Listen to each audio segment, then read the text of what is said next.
Good afternoon, Conway Cougars. We are going to return to Small Spaces, Chapter 23.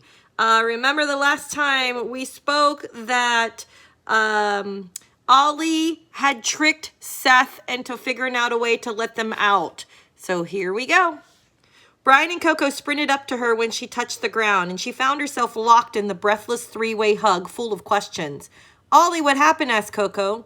The scarecrows just let us go, and then two that were climbing the ladder fell back down again and turned into dust. We won, I think, said Ollie. The smiling man is gone. She was so tired. Loud, panting breaths came out of the dark. Coco and Brian shrank back. The driver, the hound, lifted his great gray head and sniffed the three of them over. It's okay, said Ollie to Brian and Coco. He helped me. I asked him to bring you to the center of the maze. I was afraid you were lost. Brian scowled at the hound. You scared me half to death, he said. Coco was already reaching out to rub the hound's ears. To the hound, Ollie said, the smiling man said to call you and you'd come. But what's your name? I have none, said the hoarse, panting voice. Brian and Coco both jumped again. That's his trick, too. Then, let's be traditional and call you Cherubus, even though you don't have three heads, said Ollie. The beast shook himself and looked pleased. Thanks, he added. The bony ghosts of Beth and Kathy Webster stood beside two tall scarecrows dressed in the old-fashioned black. To Beth, Ollie said, thanks for writing your book. I'm pretty sure it saved lives. Beth looked pleased. I hope you'll keep it, she sighed, and looked up. From between the clouds overhead gleamed a single star.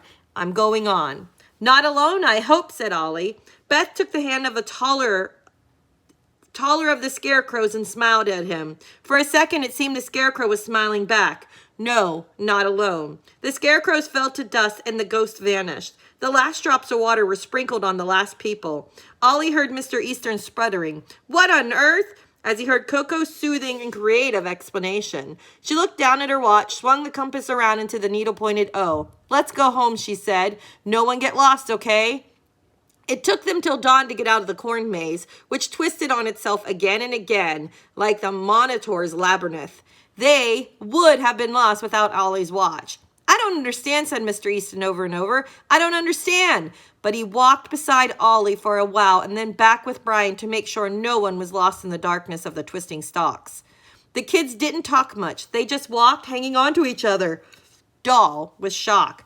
And for most of the way, Seth's hounds went with them, breathing deep breaths like the rushing of the sea in the darkness. Just at sunrise, they saw a gap where the corn ended.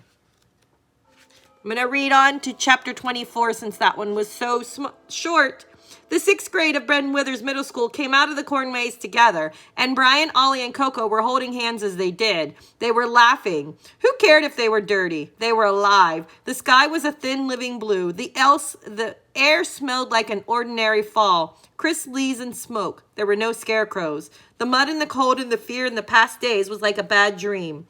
At the edge of the cornfield, the hound stopped. Ollie turned to him. Call me by my name, he whispered. Into her ear if you need. And then he bounded joyfully back into the shadows between the corn. And the shadows, that, Ollie suspected, always clung to the edge of the world. Then the kids stepped out of the corn maze and stopped. We're back where we started, said Brian. They were. They had popped out of the cornfield next to the bus. The bus looked as it had on that day that they rode the Misty Valley Farm, except now it stood abandoned in the middle of the road.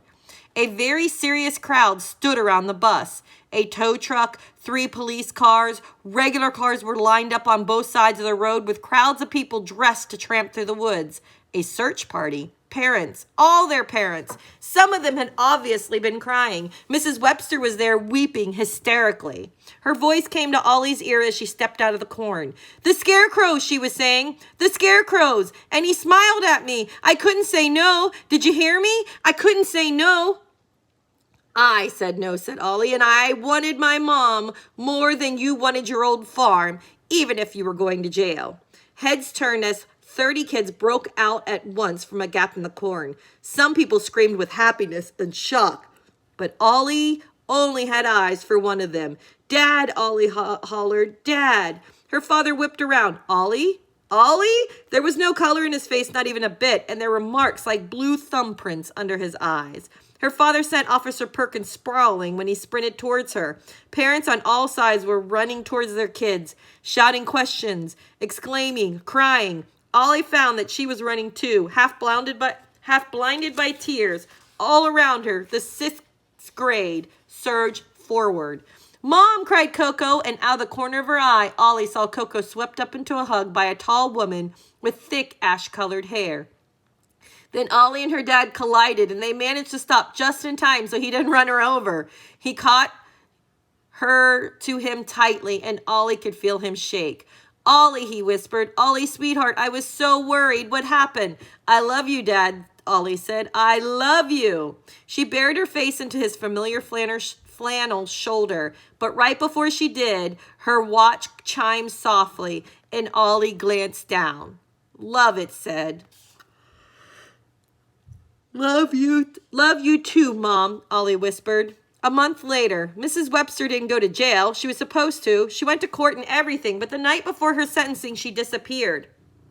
Ollie, when she heard, wondered if Miss Webster had made a new bargain with the smiling man, and if so, what it was. After they left the corn, no one seemed to be able to properly remember what happened during the night and day. No one except for Coco, Brian, and Ollie. There were stories about government cover-ups and experimental drugs about aliens. Ollie and Brian and Coco looked at each other and they shrugged. Was it less weird than the truth? Sometimes they talked about it, wondered if the smiling man was still out there making a new corn maze, making new scarecrows, but mostly they got on with things. They had a lot of living to do. Night fell early in December, and Evansburg smelled like snow. Its ponds skimmed over with ice, more ice gathered in the shady places along the banks of Leith Creek. But inside Ben Withers Middle School, one classroom was full of light and noise. Two girls sat opposite each other, a chessboard between them, and a whole horde of classmates stood around laughing and giggling, edging them on. "Come on, Ollie, you really gonna lose to this city girl?" "Get it, Coco, get it! Are you letting this know-it-all beat you?" Neither girl even looked up. They had been playing for half an hour in the last match of chess club practice. But if they had turned into a battle with pieces racing up the board, daring raids, hard-fought exchanges, and clever pincher moves. Both girls tried, but either could gain a decisive advantage. Now it was endgame. Ollie was down to a queen and a bishop and 4 pawns. Coco had 3 pawns, her queen, and a rook. Coco's king was retreating across the board as Ollie jostled him with her bishop. "Queen's game, Coco," said Mr. Easton. "Watch her pawn." "Oh!" Coco had moved her rook. "Checkmate," she said, her eyes glinting. No one seen it coming. Everyone froze. Even Ollie did, staring wide-eyed at the board at Coco's haphazard arrangement of pawns resolved themselves to a clever trap. Then Ollie whooped, turned her king over, got up, and bowed. "Middle school champion," she said to Coco, and the whole room burst into applause. Coco flushed with pleasure. "Rematch tomorrow, though," added Ollie, and grabbed a handful of popcorn that Mr. Easton had bought for the chess club to eat on the way home. The girls pulled on caps and coats and heavy boots to a chorus of good nights and set out to the bitter December wind, while Mr. Easton, whistling to himself, locked the school behind them. Brian caught up with them at the gate. He'd been playing pond hockey. He was grinning like a maniac. "You guys missed out," he said. "On hockey?" "Yes," said Coco cheerfully, "because I love games where you can easily be mistaken for a puck." Brian snorted. "I'll make you a sign to wear. I'm not that puck." "Yeah, but hockey players can't read," said Coco, and they all grinned at each other. "They can sometimes read," said Ollie. "You guys want to come to my house? Dad said he's making his famous cornbread mole squash pie with extra cornbread." "Only if there's apple pie for dessert," said Brian. "I can make one," said Ollie. "Dad showed me how." "Well then, let's go," said Coco. "Being middle school chess champion makes me hungry." "Just wait for the rematch," said Ollie. And so, arm in arm, the 3 of them walked through the Christmas lights home to the Egg, where Ollie's dad was waiting for them. "Supper's ready," he said, and he smiled. Well, that's the end of Small Spaces, guys. Make a comment if you would like me to go with book 2. Book 2 in the series is Dead Voices, and it continues on with the same characters. Coco, Ollie, and Brian are in here on another adventure. Have a great day, everyone.